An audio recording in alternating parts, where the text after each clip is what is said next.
Well, thanks for that introduction, and thanks for turning out on an August evening. I probably need to warn you, we're probably in the first hop of the NSA surveillance program that they gather metadata information. And if you're not in the first hop, you're probably the second hop, since everything that I do or move, I'm sure, is surveilled under the rather Orwellian theory that if you're doing nothing wrong, they need to spy on you in order to get metadata so they can find out who the real culprits are. Sort of turning the Fourth Amendment on its head. I want to discuss where we are in the United States today, which is not, I think, propitious. When I survey the leaders, the members of Congress, the executive branch, and ask how many of these, in 1776, would have aligned with King George III and his theory of executive power, and how many would have aligned with John Adams, James Otis, George Washington, and fought for liberty and freedom that was enshrined in the Declaration of Independence, I think I could probably count on my hands with fingers left over how many would have fought in the American Revolution for us. The vast majority display the mentality of King George III. Limitless executive power.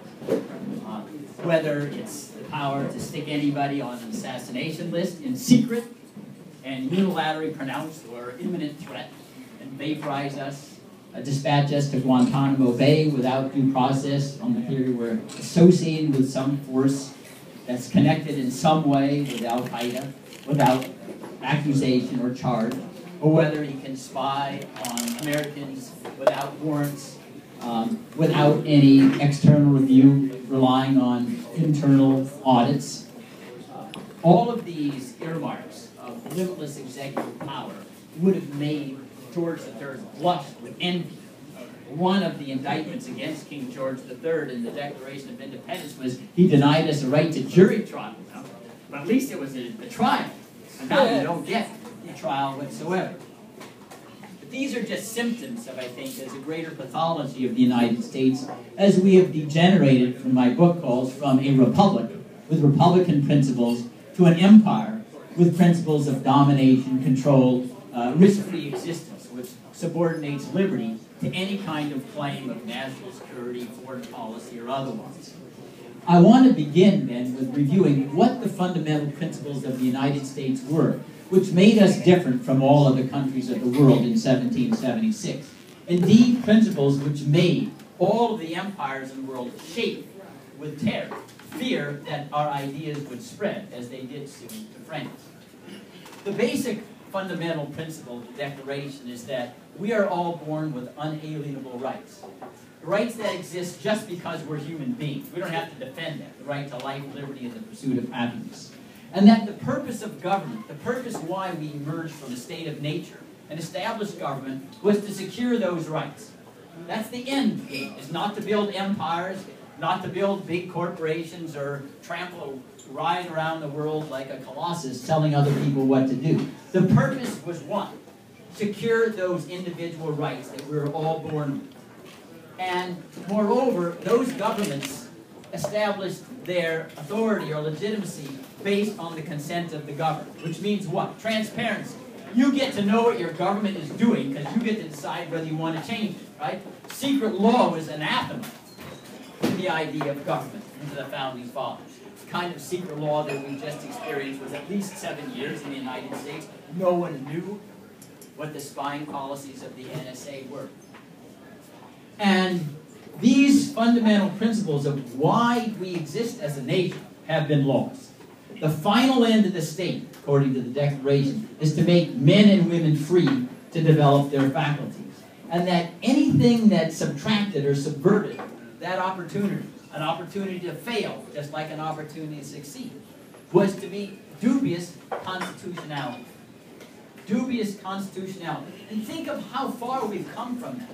I mean, the government is at every nook and cranny of our life. They try to save us from sin. They try to save us from weakness. There are all sorts of programs. Encourage us to do what any ordinary person of independence would do. Take care of themselves. We don't have to have Obamacare to tell us that, yeah, if you go to bed at night, have a decent diet or whatever, you're healthy, that's fine. You don't need Obamacare and all this staggering $17, $18 trillion. that is developed on the theory that we are too stupid to take care of our own health and to make compensation for what we think are medical costs and our own choice of how we use our money. And these principles in the Declaration of Independence were not, however, a blueprint of government itself. That found expression 11 years later in the Constitutional Convention. And the Constitutional Convention then translated these larger theories of liberty that maybe are 50,000 feet into how government ought to operate. The most fundamental principle of the Constitution is the idea of separation of powers. Power corrupts, absolute power corrupts absolute. We do not, when it matters of power, we do not trust in the integrity of individuals. We trust to the integrity and strength of the law. Even though the Founding Fathers all knew George Washington would be president and had impeccable character, none of them believed the executive branch should be entrusted with limitless power. All governments need checks and balances to prevent tyranny. So this idea of separation found its expression in Article 1. There's a legislative power, there's an executive power, and a judicial power. And they're all calculated to prevent tyranny.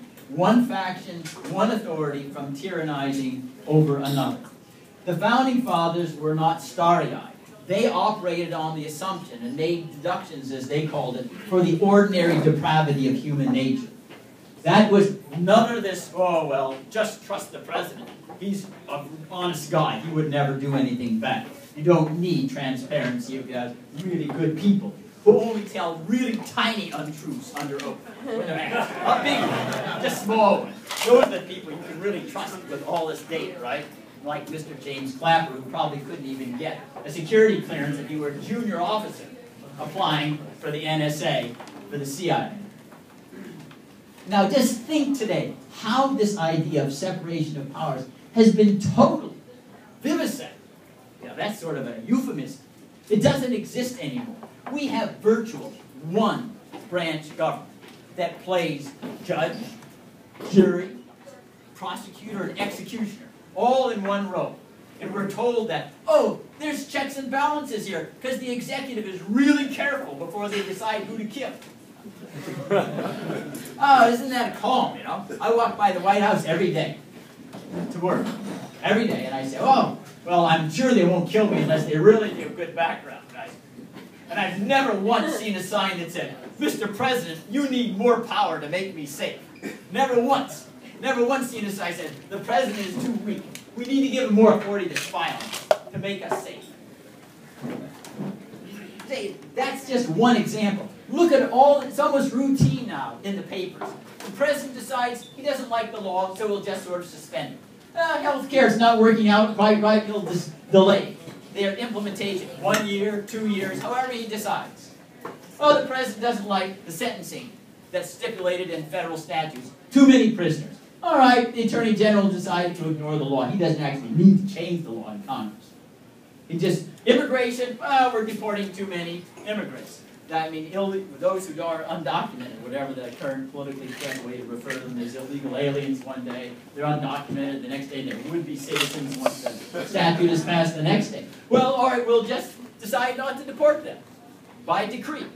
Now the president is being urged, well, you haven't been able to get a statute through Congress that prohibits employment discrimination based upon gender orientation, so why don't you issue an executive order so no federal government contractor, which now includes most every contractor in the government, in the country, can get a government contract unless they have an employment policy that says you can't discriminate on the basis of sexual orientation. All these just unilateral decisions of the president, where does that authority come from? And these are just minor, because the most important power that was subject to checks, the war power, now has been totally taken from Congress where it was entrusted to the president.